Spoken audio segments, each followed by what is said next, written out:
The smallest knock on his door revealed the biggest lie of his life. An 8-year-old girl's courage uncovered the betrayal that threatened to destroy his empire. The knock was so soft that Adrian Vale almost thought he imagined it, just a faint sound against the polished wood of the sweet door. But when he turned his head from the laptop glow, he saw her there, small and serious, her hands still resting on the frame, as if she had needed all her courage just to reach out once. Clara Reyes was only 8 years old, quiet and watchful in a way that unsettled him sometimes. The kind of child who could stand in a room for hours and notice everything without saying a word. She had been living with him for only 3 months, placed through the foster system with the explanation that she needed stability, and he, with his penthouse high above the city and his millions from biotech, could certainly provide it. He thought stability meant the best schools, a bright bedroom, endless supplies of books and toys, but Clara seemed unimpressed by all of it, her eyes always measuring, as though she knew the difference between gifts that came from duty and gestures that came from love. That night, the city glowed through the floor-to-ceiling glass, the hum of servers beneath his desk filling the silence, and Adrian had been deep in numbers and projections when the knock came. He adjusted his tie, already irritated at the interruption, but something in her posture stopped him from sending her away. She stepped closer, her dark braid swinging slightly, and leaned forward, her voice no louder than a whisper. "Check under your bed." The words were simple, almost childish, yet they froze him. Adrian Vale, who negotiated contracts worth billions and had dismantled competitors with calm logic, felt the blood drain from his face. He wanted to laugh, to ask what game she was playing, but the way she stood there, still as glass, her wide brown eyes steady, made him swallow the impulse. "What did you say?" he asked, though he had heard her clearly. Clara repeated it exactly. "Check under your bed," and this time she pointed, as if to anchor the words. Adrian rose slowly, every step toward the bedroom heavier than the last. He told himself it was nonsense, a child's imagination, perhaps shadows or forgotten toys. Yet each pace carried the weight of her watchful certainty. The room was immaculate, the kind of space interior designers photographed, with its low Italian bed frame and precise lines. He knelt, his expensive suit brushing against the hardwood, and bent to look. For a moment there was only darkness. Then he saw it, small, black, and unmistakably electronic. A faint red blink, pulsing like a hidden heartbeat. His chest tightened. He pulled back quickly, staring at the frame as if it had betrayed him. He turned, and Clara was still at the doorway, not frightened, but waiting, as though she had known exactly what he would find. In that instant, Adrian realized 2 things at once. Someone had invaded the sanctity of his home, and the quiet child he had treated like an obligation had just become the only person he could truly trust. The whisper still echoed in his ears, a warning that made the air feel heavier, and as he met her gaze, he knew his carefully controlled life had just shifted forever. Adrian Vale had always trusted his own composure, a habit drilled into him through years of boardrooms and negotiations, a skill that had carried him from a small apartment to the top floor of the tallest tower in the city. At 34, he was worth more than most could imagine. A billionaire who built a biotech empire on calculations, contracts, and an ability to keep his face unreadable no matter what storm gathered around him. Yet the moment Clara whispered those 4 words, "Check under your bed," he felt his body betray him. The blood drained from his cheeks, his lips tightened without command, and the practiced calm he wore like armor cracked open for the first time in years. He saw her eyes follow every shift in his expression, and he realized with a shock that the child noticed everything adults thought they hid. He turned away quickly, walking toward the window as if distance could steady him. The skyline glittered below, a map of light and glass that usually reminded him of control, of all he had built. But tonight, the view felt hollow. Behind him, Clara stood silent, waiting, small in size, yet immense in presence. Adrian pressed his hand against the glass, feeling the cool surface ground him, and forced himself to breathe evenly. A child had spoken one sentence, and he, who never wavered in billion-dollar meetings, had turned pale like an amateur. It unsettled him more than the device itself. His life was measured in logic and precision, yet here was proof that someone had broken into the very space he considered untouchable. And worse, that it had taken a foster child to notice what he had missed. When he finally faced her again, he could not disguise the truth. Clara's gaze stayed on him, steady and unflinching, and he recognized something in her expression that reminded him of survivors he had met on research trips, people who had learned to live by noticing the smallest changes in their environment. Her voice, when it came again, was quiet but firm. She told him she had seen the blinking light for nights, that she had waited to be sure, and that she had finally gathered the courage to tell him, because silence had begun to feel dangerous. Adrian listened, still pale, each word striking harder because of the certainty behind it. He had built his empire on anticipating threats, yet the greatest one had been lying beneath his own bed while he worked late nights, distracted by contracts and charmed by the wrong company. He sank into the chair by his desk, running his hand across his face, and understood for the first time that control was a fragile illusion. Clara had cracked it with a whisper, forcing him to see what his pride had blinded him to. He looked at her not as a guest in his home, not as a responsibility to manage, but as someone who had seen through walls he thought impenetrable. The CEO's face had turned white, and there was no hiding from it anymore. Adrian knelt slowly on the polished floor of his bedroom, the silence of the penthouse broken only by the soft hum of the city far below. His bed, a hand-crafted Italian frame he had chosen for its clean lines and quiet strength, now seemed to loom above him like a stranger. He bent forward, his breath shallow, and looked beneath it. At first, there was only darkness. Then, a pulse of red light caught his eye, faint yet steady, a mechanical heartbeat that did not belong. His throat tightened as he reached under and drew the object out. It was small, black, smooth to the touch, no bigger than the palm of his hand, and yet it weighed more heavily on him than any contract he had ever signed. He turned it over carefully, studying the tiny lens that glimmered like a watchful eye. This was not a child's toy or a simple gadget. It was surveillance, precise and professional, and it had been hidden in the one place he believed safe. Adrian Vale, who built a billion-dollar empire on securing lives through technology, had been watched in his own sanctuary without knowing. The thought made him cold. He set the device on the bed, staring at the blink that continued as if mocking him, a reminder that someone else had been in control all along. Behind him, Clara stood silently in the doorway, her thin frame outlined against the hall light. She did not move closer, did not ask questions, only watched him with eyes too old for her age.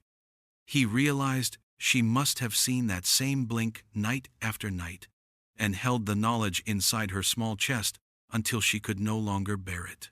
The trust it had taken for her to speak now pressed on him harder than the discovery itself. He felt shame coil in his stomach, because while he worked late into the night and entertained guests who charmed him with easy smiles, an 8-year-old had been carrying the burden of his blindness. He touched the edge of the device again, and images crowded his mind. Evenings with Vanessa moving through his room under the excuse of decorating, moments he dismissed as affection when she insisted on tidying his space, gifts she placed in corners with laughter that now sounded rehearsed. The bedframe had been her idea, her surprise. The word surprise struck him bitterly now, because he understood the real purpose behind it. He rose to his feet, holding the device as though it might burn him, and his reflection in the tall mirror showed a man stripped of certainty. Clara's small voice broke the silence. She asked if he believed her now. Adrian met her gaze, his own face pale, and nodded once. He had found the truth blinking under his bed, and it had come not from his own genius, but from the courage of a child who had refused to stay silent. Clara shifted her weight in the doorway, her small hands clasped in front of her, as Adrian stood frozen, with the device still glowing faintly in his palm. The silence between them stretched until finally she spoke, her voice soft yet steady, telling him that this was not the only one. She said she had seen other lights too, faint pinpricks that no one else seemed to notice, hidden in corners where shadows stretched at night. She could not sleep, not in this new home with its polished surfaces and silent halls, so she had taught herself to stay awake and watch.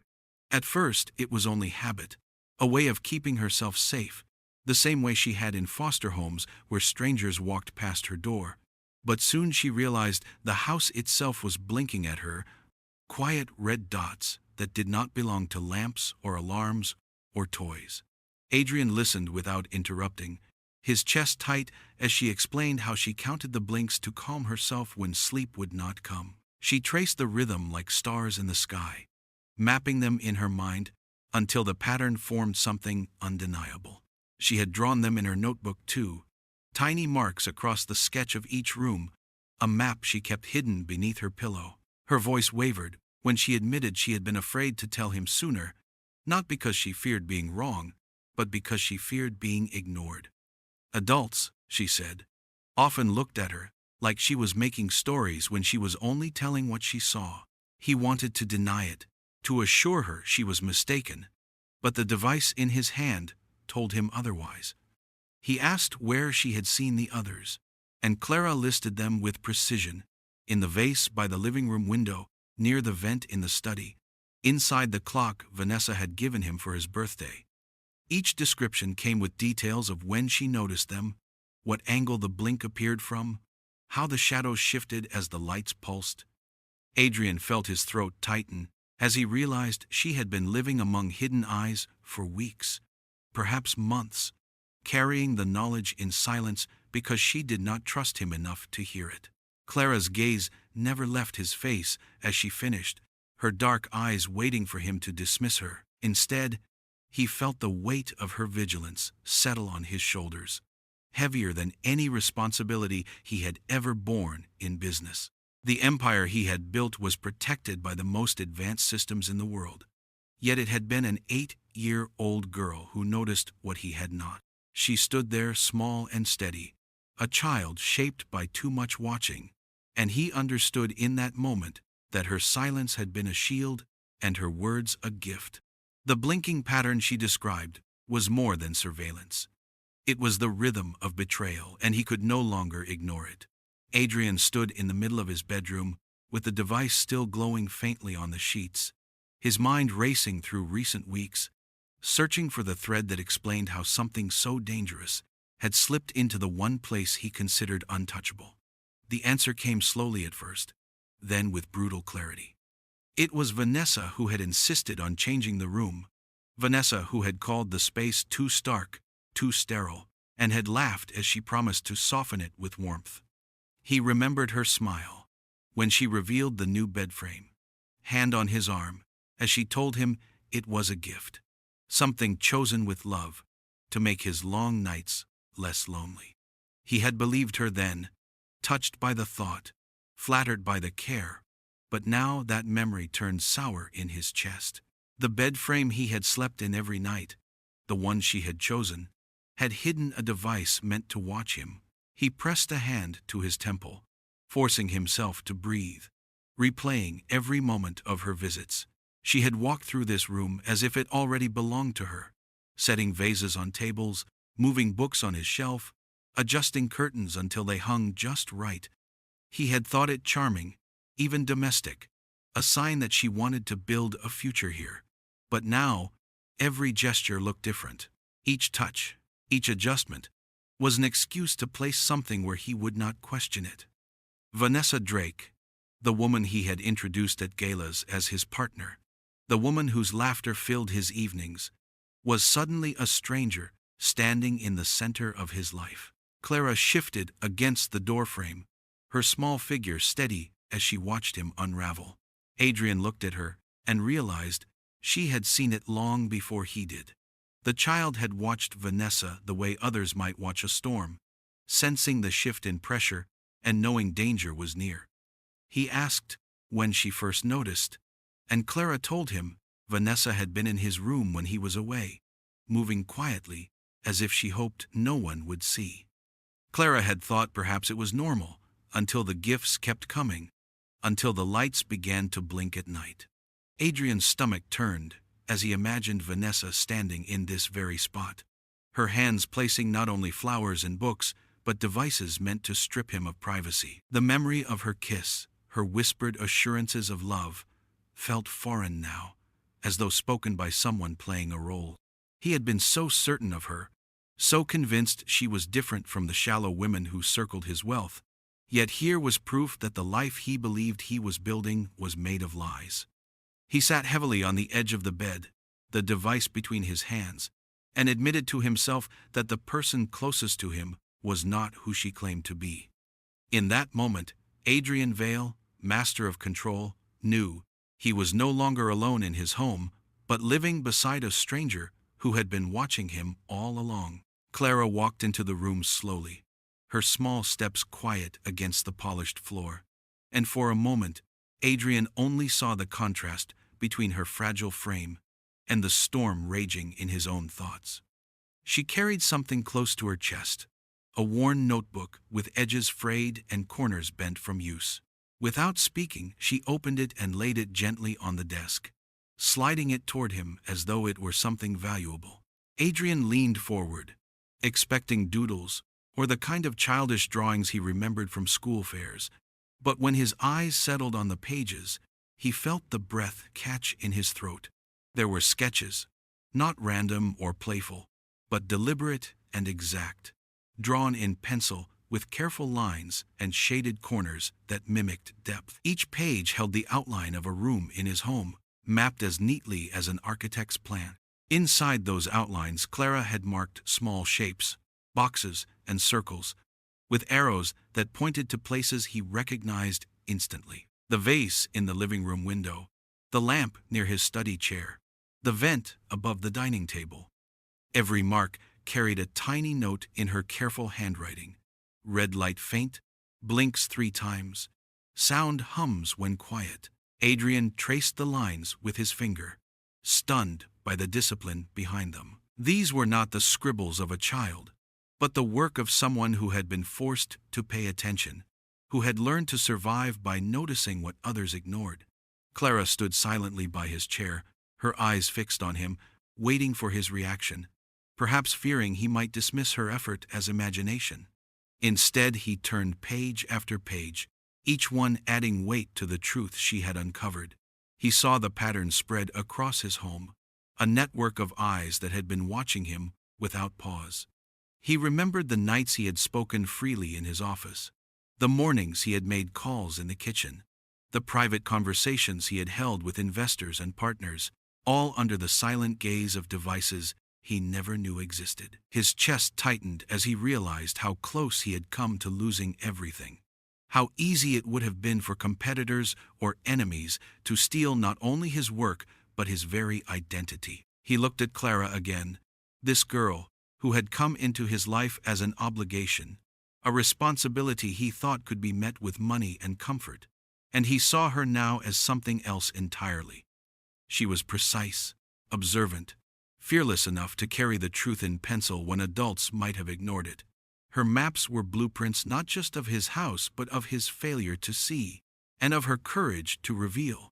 He closed the notebook carefully, as though it were made of glass, and placed his hand over it. For the first time he felt gratitude so sharp it almost hurt, because without Clara's quiet skill, he would still be blind, still living in a house filled with shadows he never saw. Josephine Lau had worked for the Vale family for more than 20 years, long before Adrian built his empire or purchased the glass penthouse that now floated above the city. She had raised him in quiet ways after his parents died, guiding him with calm discipline and protecting the house as though it were her own. When Adrian asked her to join him in the library that evening, her lined face showed concern, but no surprise, as if she already sensed that the weight of something unspoken had finally tipped. Clara sat close to Adrian, her notebook clutched tightly in her lap, and Josephine noticed the way the child leaned toward him, as though she had become part of the very structure of the home. Adrian explained in clipped sentences about the device under his bed, and the others Clara had mapped, his voice rough with disbelief, and then he asked if Josephine had seen anything unusual. Josephine folded her hands, her posture steady, and after a long moment she nodded. She said that in the past month, Vanessa had come to the penthouse more than usual, often at hours that felt strange. Once she arrived just before midnight with her brother, smiling brightly and saying they only wanted to check on renovations, insisting the new furniture be positioned correctly for light. Josephine had found it odd but had not questioned them, because Adrian seemed happy, and she had no wish to cast shadows on his joy. She described another morning when she discovered Vanessa in his office before sunrise, claiming she had been restless and wanted to surprise Adrian with fresh flowers on his desk. Yet no flowers had been placed there afterward. Adrian's jaw tightened as he listened, the pieces sliding together with an ugly precision. Clara's careful drawings had already told the story, but Josephine's steady voice gave it weight, transforming suspicion into something undeniable. The woman he trusted most and the child he had nearly overlooked had both seen what he had chosen not to see. Josephine spoke gently but firmly, telling him she had worried that Vanessa's visits carried more purpose than affection, that the brother's presence felt rehearsed, as though he were not family but accomplice. Adrian leaned back in his chair, the weight pressing into his shoulders heavier than any boardroom defeat. He thought of the countless hours he had shared with Vanessa, the secrets of his company he had spoken freely in her presence, the nights he believed she was simply curious or proud of him. Now every memory felt poisoned, wrapped in the realization that she and her brother had been slipping devices into his home while pretending to adjust curtains and shift furniture. Clara sat silent, her eyes fixed on him with the calmness of someone who already understood betrayal too well. Josephine reached across the table, her hand steady on his, and said softly that sometimes the heart blinds us more than enemies ever could. Adrian lowered his gaze, knowing the evidence was no longer shadows but truth, and the truth was heavier than he wanted to bear. Clara sat curled beneath her blanket, the city lights painting shifting patterns across the ceiling of her new bedroom, but her eyes were open wide, though she made no sound. She had learned long before that sometimes the most important things were heard when adults thought children slept. That night, she heard Vanessa's voice, drifting through the thin crack of her half-closed door, soft and low, but urgent, in a way that made Clara's stomach tighten. Vanessa's heels clicked faintly across the marble floor as she paced, whispering into her phone, and though Clara could not hear every sentence, she caught words that did not belong in an ordinary home. Timeline. Handover. Extraction. Each word fell sharp as glass, carrying weight that even Clara, at 8 years old, could feel. She pulled her blanket tighter and stayed perfectly still, her breathing measured, listening until Vanessa slipped back down the hallway and into Adrian's room, with a smile already painted on her face. The next morning, Clara said nothing, because children in foster care learned quickly that warnings were often brushed aside, and Adrian had seemed happy at breakfast, distracted with numbers and calls, his coffee steaming between them. She had swallowed her fear, but the words stayed etched in her mind, repeating whenever she closed her eyes. Timeline. Handover. Extraction. They sounded like pieces of a plan, steps in something far larger than rearranging furniture or choosing new curtains. She began listening harder after that, pretending to read or to play on her tablet while Vanessa moved around the penthouse. Each time the woman's tone changed, Clara knew she was on another call. Sometimes she spoke in phrases so short they sounded like codes. Sometimes she stepped into the balcony and covered her mouth with her hand, but always she carried that same urgency. Clara drew sketches not only of devices, but of moments, tiny notes in the margin of her notebook that marked times and places, a silent record of Vanessa's double life. She wrote down when Adrian was out at late meetings, and Vanessa pretended to be lonely, yet stayed glued to her phone. She wrote down when Vanessa and her brother slipped inside after midnight, whispering while pretending to check paint or fabrics. Clara noticed the way Vanessa's smile never reached her eyes when she thought no one was watching, the way her laughter would stop the instant a call came through. When Clara finally told Adrian, her voice barely above a whisper, she repeated those 3 words carefully, testing them on her tongue as though they might cut her if she said them wrong. Timeline. Handover. Extraction. Adrian's face had hardened as he listened. The man who once dismissed nothing but numbers, now forced to face what his child had already pieced together. Clara could see in his expression the slow crumbling of certainty, the dawning understanding that the woman he planned to marry lived 2 lives, one for his eyes and another in shadows. For Clara, the truth was not shocking anymore, only heavy, a weight she had carried alone until now. Adrian sat alone in his office long after midnight, the city a blur of silver and gold beyond the glass walls, the faint hum of machines the only sound around him. Clara's notebook lay open beside his computer, its pencil sketches of blinking devices, a quiet accusation that he had failed to see what was right in front of him. He turned to the reports Josephine had gathered, her careful notes pointing to details too precise to ignore. Bank statements, calendar entries, unexplained absences, all of them circling back to one name he did not want to read.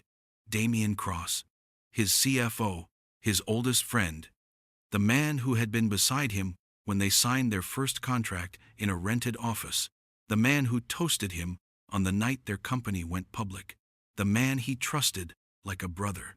Josephine had said it carefully, almost regretfully, that she had seen Damien and Vanessa together more than once. They had met quietly in restaurants, always at odd hours, always in places where Adrian would never go.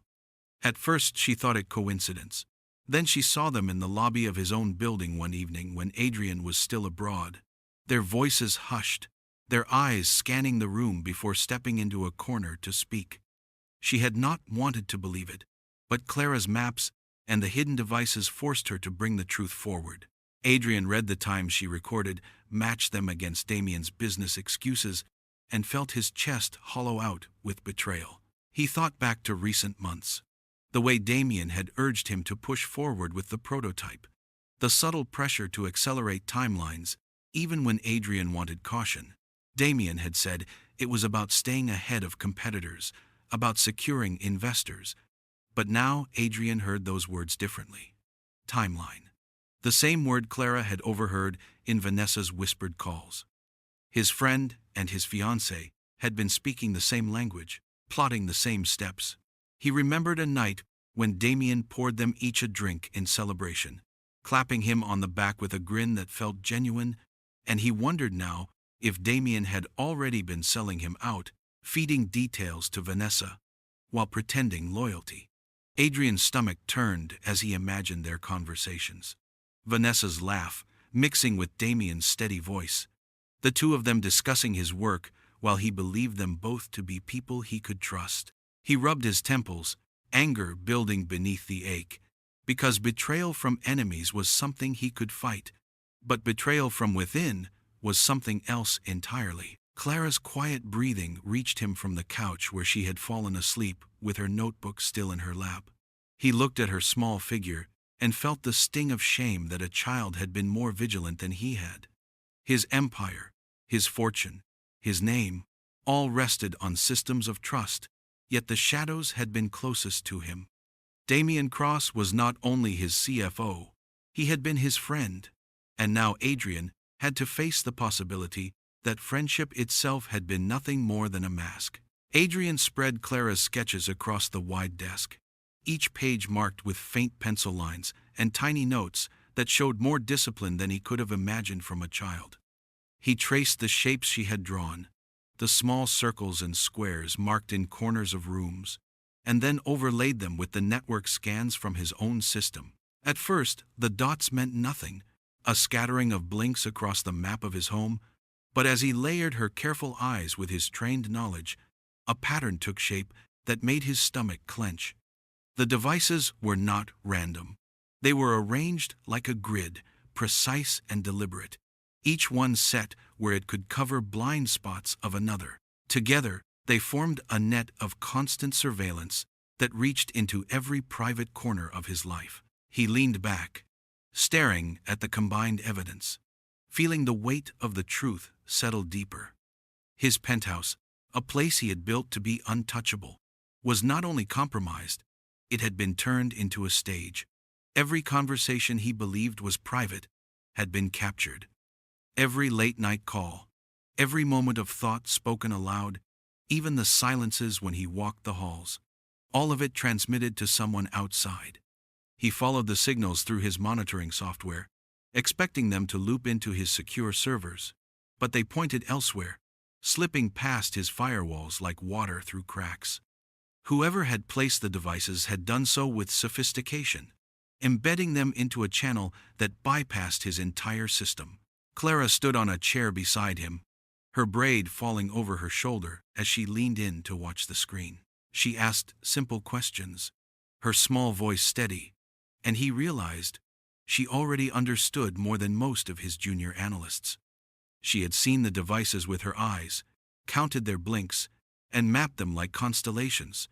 But now she saw how they connected, how each blink was part of something larger. She whispered that it looked like spider webs, and Adrian could not think of a better description. The house he believed to be his fortress was instead wrapped in strands that led straight back to the betrayers. He thought of Vanessa moving through the rooms with her effortless grace, touching vases and lamps as though rearranging them for beauty. He thought of Damien visiting late with paperwork, his smile easy, his advice persuasive. All the while they had been weaving this network around him, thread by thread, until even his bedroom was no longer his own. Adrian felt anger rise, hot and sharp, not only for the betrayal, but for the violation of his sanctuary. Yet beneath the fury lay a deeper ache, the knowledge that he would not have seen any of it without Clara. The empire he built with codes and contracts had failed to protect him, but the eyes of a child had pierced the deception. He closed the last sketch gently, meeting her gaze, and told her that together they had uncovered the network of betrayal, and now it was time to dismantle it. Adrian stood in the living room with the small device on the table between them, its red light blinking faintly like the beat of a heart that did not belong. Vanessa's eyes widened when she saw it, her lips parting as though she had stumbled upon a crime committed by someone else. She pressed her hand to her chest, her voice breaking as she asked what it was, how it could have ended up in his home, and whether he truly believed she would do something so cruel. Her words came fast, each one wrapped in disbelief and pain, and for a moment Adrian almost let himself fall into the comfort of her tears. She spoke of love, of the nights they had shared, of the trust he had placed in her, and she begged him not to think she would betray that. Her green eyes shimmered under the soft light, her voice trembled at the right moments, and her body leaned toward him with the practiced grace of someone who knew exactly how to play the role of the wounded lover. But Clara was watching too. She stood half hidden near the doorway, silent as always, her sharp gaze fixed not on Vanessa's face but on her hands. They were folded neatly in front of her, fingers interlaced, steady as stone. Clara tilted her head, remembering how true fear made hands shake even when voices held steady. She had seen it in other homes, in other moments, adults trying to hide their panic while their fingers betrayed them. Vanessa's hands did not shake, not even slightly. They were calm, composed, precise, and Clara knew that no matter how convincing the tears were, the truth lived in the stillness of those fingers. Adrian felt the pull of Vanessa's performance, his heart caught between anger and longing, but Clara stepped forward quietly, her small voice breaking the rhythm of Vanessa's plea. She said that tears meant little when hands stayed calm. Vanessa froze at the words, her practiced sob catching in her throat, and for a brief second, the mask slipped. Adrian's eyes dropped to her hands, now clenched a fraction too tightly, and the truth hit him harder than any accusation. She was acting, spinning lies with skill. But the child had seen through her with one sentence. Vanessa recovered quickly, pressing her palms to her face as though hiding from the accusation, but the moment had already fractured the illusion. Adrian's chest tightened as he realized how easily he could have believed her if not for Clara's blunt clarity. He looked from Vanessa's tear-streaked cheeks to Clara's unwavering gaze, and in that comparison the truth was undeniable. One was polished performance, the other was raw honesty, and only one deserved his trust. The woman he thought he loved stood exposed before him, and the child he had once kept at arm's length had become his truest ally. The mask of love had cracked, and behind it was nothing but calculation. Adrian felt the air thicken around him as Vanessa's voice carried through the room, dripping with hurt and disbelief, her tears falling at just the right pace. She swore she loved him, swore that whoever planted the devices was trying to tear them apart, swore that she had no reason to betray the man who had given her everything. Her words struck at the part of him that still remembered the way she had laughed at his jokes, the way her hand had fit so easily in his, the way her presence had softened the lonely edges of his life.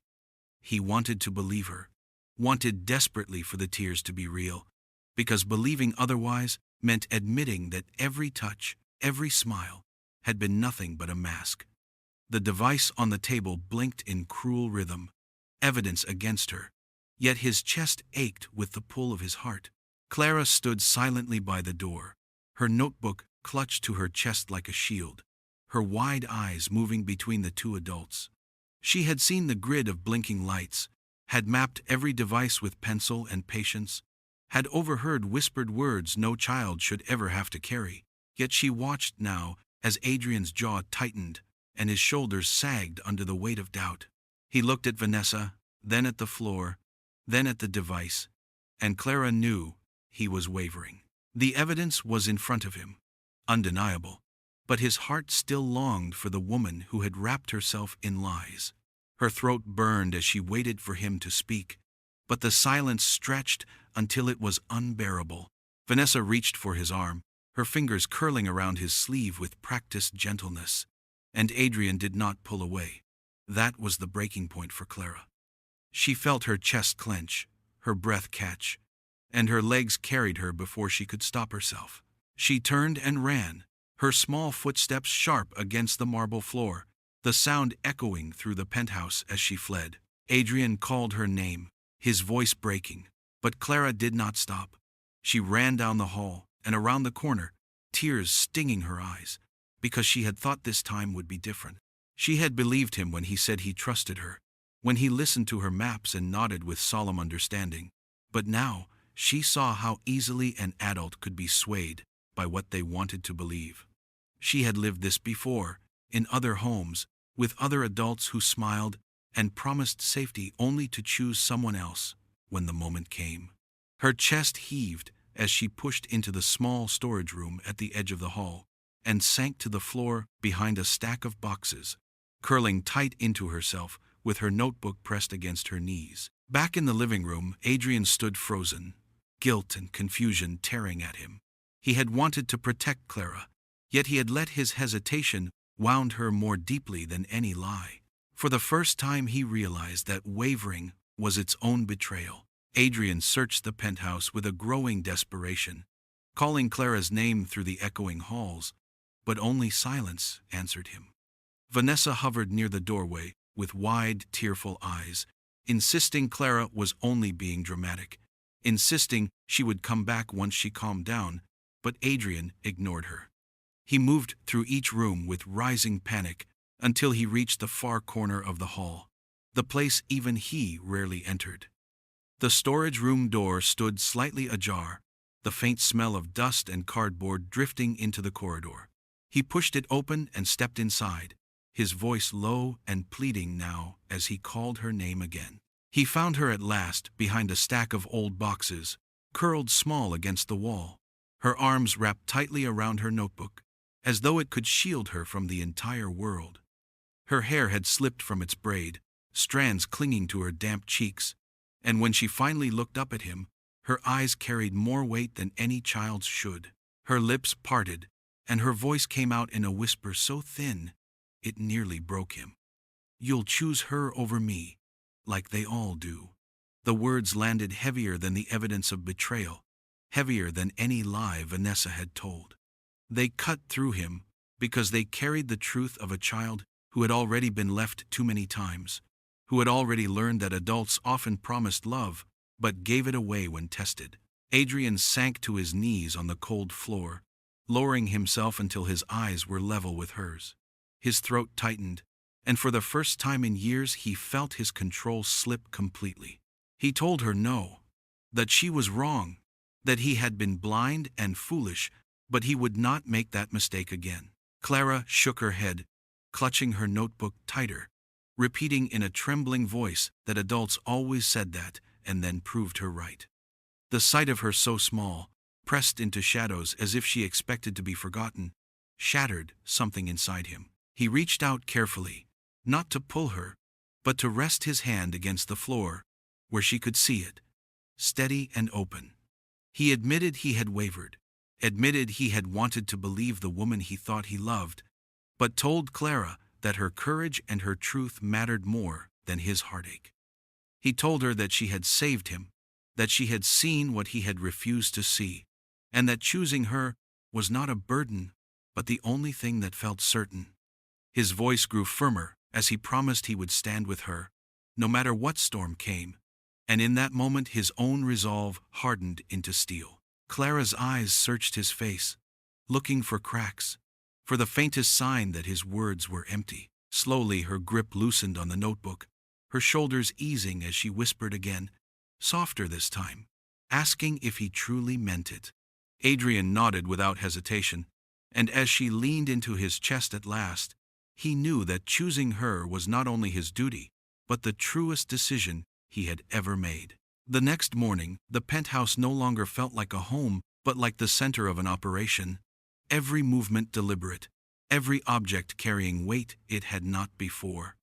Adrian woke with a clarity he had not felt in weeks, his resolve sharpened by Clara's whispered fear in the storage room. He could no longer afford hesitation. If Vanessa and Damien had turned his sanctuary into a stage for betrayal, then he would turn it into a stage for truth. Josephine was already waiting in the kitchen, her calm face hiding the steel in her voice as she said she had contacted someone she trusted in federal law enforcement. The agents were interested but cautious, and they needed hard evidence that could withstand scrutiny. Adrian promised they would have it. Clara sat at the long table with her notebook spread wide, her small pencil tapping against the page as she sketched again. This time, not just the devices she had seen, but the places they would place their own. Adrian watched her with a mix of awe and sorrow, because she should have been drawing houses with flowers or silly animals, not mapping a counter-surveillance grid. Still, her lines were steady, her eyes bright with determination, and he knew she wanted to help, not just him, but herself, to prove that her voice mattered. Together, they walked through each room, Clara pointing to vents and shelves, Adrian carrying sleek black cases filled with his company's newest prototypes, Josephine following close with steady hands. They set decoy servers in his office, machines designed to look like treasure but filled with carefully coded traps. They slipped their own cameras into corners, smaller than coins, each one streaming directly to a secure federal channel. By nightfall, the penthouse was layered with secrets, every blink and hum part of a carefully built trap. Clara asked questions about the servers, her sharp mind catching details that surprised even Adrian. He explained in simple words how the files would look genuine, but carry digital markers that traced anyone who touched them. She nodded solemnly, as though accepting an unspoken partnership, and Josephine laid a hand on her shoulder with quiet pride. Adrian felt something shift as he watched the two of them together, realizing his family was being built not out of ease, but out of fire. When the agents called back that evening, Adrian walked them through the plan. His voice was calm, each detail precise, as though he were presenting at a board meeting, yet inside he felt the gravity of what lay ahead. Clara sat beside him, listening carefully, her feet barely reaching the floor, and Josephine stood behind them, a sentinel of quiet strength. They were not just staging a trap for spies. They were reclaiming a home that had been stolen piece by piece. As the call ended, Clara whispered that she was not afraid anymore, because now they were watching too. Adrian looked at her and felt the weight of truth. This was no longer about protecting an empire, but about protecting the family he had almost lost before it ever began. The penthouse was cloaked in silence, its polished surfaces reflecting only the faint glow of the city beyond the glass walls.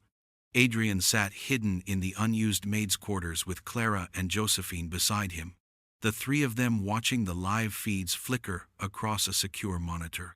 Each camera they had planted now gave them a vantage point over every room, every shadow, every move.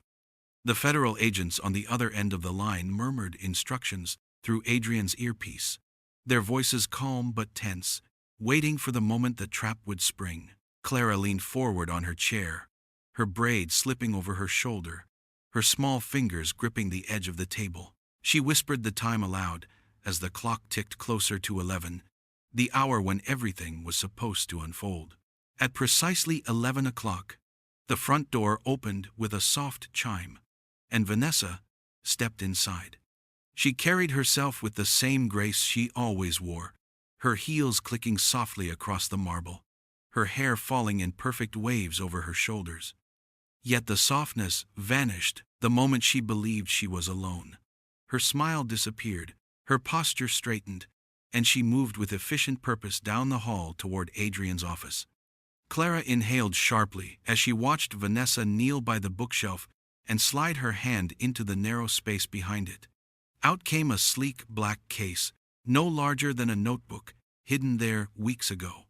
Vanessa's expression did not flicker. She connected the case to her laptop, her fingers dancing across keys with the skill of someone who had rehearsed this moment countless times. Miles away, Damien Cross entered Vale Biotech's headquarters under the cover of his security badge. The cameras in the building caught him glancing over his shoulder before pulling a device from his coat pocket. Within seconds, the fire alarm blared, red lights flashing across the empty halls, sprinklers rattling overhead though no water fell. Security scrambled to respond, their radios buzzing with panic, and within the confusion, Damien slipped past checkpoints he could not have cleared otherwise. His goal was simple: to plant forged evidence and make it appear Adrian himself had been complicit. Back in the penthouse, Adrian's heart hammered as he watched Vanessa transfer files, not from his real servers, but from the decoys he and Clara had prepared. Every stroke of her keyboard sealed her fate, the hidden malware attaching itself silently, tracing her every move. Clara leaned closer, her eyes wide but steady, whispering that it was working, that she could see the signals redirecting exactly as planned. Josephine placed a hand on the girl's shoulder, grounding her, while Adrian forced himself to stay still. Vanessa's phone buzzed, and she read the message without expression. The words were clear even on the grainy feed. Distraction in place. Proceed. She smiled faintly, the kind of smile that once charmed him, but now chilled him. She believed Adrian was away at the office, caught in the chaos Damien had staged, unaware his empire was collapsing beneath him. But Adrian was right there, watching every click, every glance, every lie revealed. The night of extraction had begun, and it was no longer their trap, it was his. Vanessa's fingers moved quickly over the keyboard, her eyes fixed on the screen as lines of stolen data scrolled past. She believed she had finally outmaneuvered Adrian, believed the fire alarm at his headquarters had drawn him into chaos, believed her plan was reaching its triumph. She did not notice the faint hum in the air change, did not sense that the eyes in the penthouse were no longer hers alone. She reached for the hidden drive, slipping it into her purse with practiced grace, and stood with a small, victorious smile. Then she turned and froze. Adrian was standing in the doorway, his tall frame blocking her path, his expression carved from stone. At his side, Clara stepped forward, her braid loose, her eyes sharp with certainty. and behind them Josephine stood with her hands clasped, calm and unyielding, as if she had been preparing for this moment her entire life. Vanessa blinked, her mask flickering for a second before she forced a laugh. She asked what they were doing there, why they looked so grim, tried to claim she had only come to surprise Adrian with late work to ease his burden, but her voice carried no warmth now, only brittle edges. Adrian did not answer her questions. Instead, he gestured toward the screen on his desk, where every keystroke she had made was mirrored, recorded, and already streaming to federal servers. The color drained from her face. The agents swarmed at that exact moment, black jackets moving through the penthouse with precision, their voices clipped as they identified themselves, their weapons drawn only as warning. For a heartbeat, Vanessa remained frozen, then something inside her shifted. The tears dried instantly, the softness vanished, and what emerged was a woman with eyes cold as steel. Her posture straightened and her accent shifted faintly as she spoke her real name, Rebecca Santos, her tone filled with venom rather than charm. She admitted she had done this before, admitted her work was never about love, but about infiltration, slipping into lives of powerful men and tearing them down piece by piece. Her words were sharp, meant to wound, but Adrian only felt a quiet resolve settle deeper. He no longer saw the woman he had once loved, only the stranger who had used his trust as a weapon. Across the city, Damian Cross was already being led away in handcuffs, his face pale as federal officers read out charges of conspiracy and fraud. The man who once toasted victories beside Adrian now stared at the ground, broken by the weight of his betrayal exposed. News of his arrest reached the penthouse within minutes, whispered through the agents' radios, sealing the last thread of the net around them. Vanessa's mask had fallen completely now, her history unspooling in the hands of those who had long tracked her movements across industries and cities. Clara watched in silence, her small fingers gripping her notebook, her eyes steady on the woman who had tried to make her invisible. For the first time, Adrian realized it was not just his empire saved tonight.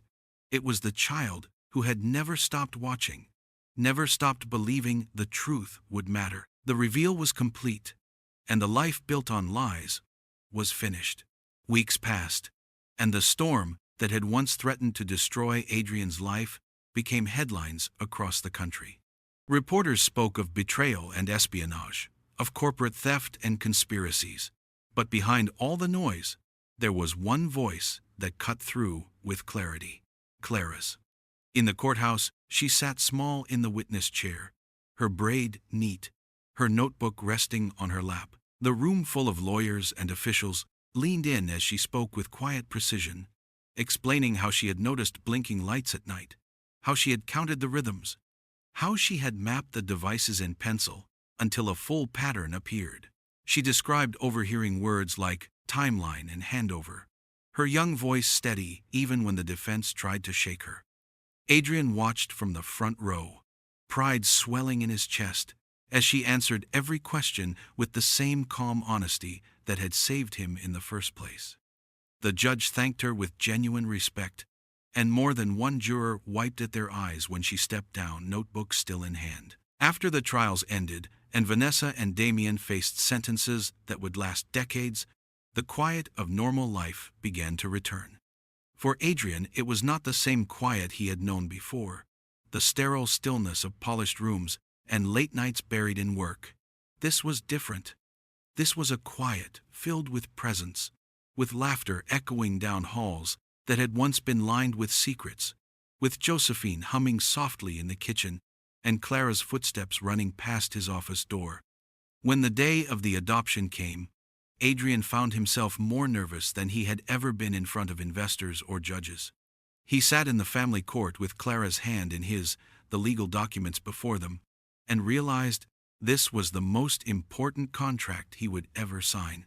The judge asked him to confirm his intention, and Adrian answered with a steady voice that surprised him with its conviction. Clara glanced up at him, her brown eyes wide, as the gavel struck and the adoption became final. Her name, Clara Vale, was written on the certificate. and the sight of it nearly undid him. He gathered her close, whispering that she was home now, truly home, and she whispered back that she believed him. Josephine cried quietly in the corner, though her smile was brighter than the Sunday. Back at the penthouse, Adrian placed the framed certificate in the study, but beside it, he hung something even more personal. One of Clara's blueprint sketches, the one she had drawn of his office with tiny red dots marking every hidden device. The pencil lines were faint, childlike in some places, precise in others, but to him it was as valuable as any patent he had ever filed. He hung it among the achievements that defined his career, a silent reminder that brilliance could come from the smallest hands. When Clara saw it there, she smiled shyly, and for the first time Adrian felt his home complete, not with wealth or power, but with family. The penthouse felt like a different place now. Though the walls were the same glass and the furniture just as sleek, the change lived in the air, in the way light seemed to pour more freely through the windows, in the way silence no longer pressed heavy with secrets. The hidden devices were gone, the false warmth stripped away, and what remained was something simpler and cleaner. Adrian walked through each room as if rediscovering his own home, pausing to notice the details he had once overlooked. On the walls hung Clara's drawings, framed alongside his patents, her pencil sketches of stars and houses and crooked cats sitting proudly where once there had been cold art chosen for appearances. He realized that for all his success, he had never really decorated his life until she came. Clara's laughter carried through the hall as she chased the small puppy Josephine had surprised her with on the morning of her adoption. The sound was bright and unguarded, nothing like the careful silence she had worn when she first arrived. Adrian listened from his office doorway, struck by how that one sound was worth more than every award resting in glass cases. He remembered the night she knocked on his door, the whisper that shattered his illusions, and how pale he had turned at her words. That single moment, a child's courage pressed into a sentence, had undone the lies that threatened to destroy him and rebuilt his life with a foundation stronger than ambition. He moved into the living room, where Josephine was straightening cushions, humming softly, her presence steady as it had always been. She smiled at Adrian, as if she could see the peace settling into him, and he nodded in return, grateful for her wisdom that had kept him grounded. Clara came running in with the puppy in her arms, her cheeks flushed, her braid falling loose. She asked if they could hang another of her drawings in the dining room, this one of a house with wide windows and 3 figures standing inside. Adrian bent down, studying it, and told her it belonged not just in the dining room, but in the center of their home. She beamed, and Josephine's eyes grew warm with quiet pride. As night fell, Adrian stood at the tall window with Clara beside him, the city glowing like 1,000 stars. She leaned her head against his arm, and he wrapped an arm around her small shoulders, feeling how natural it had become. He told her that the empire he built had been made of steel and numbers, but she had taught him that the strongest empires were built on truth. Clara looked up at him, her eyes bright, and whispered that all it had taken was a knock. Adrian smiled, understanding now that the smallest knock at a door could open a life, could expose lies, and could shape a family. The penthouse was brighter, his heart steadier, and for the first time he knew his empire had a soul. If this story moved you, don't forget to give it a like. And if you want more stories like this one, hit subscribe. We'd love to have you with us.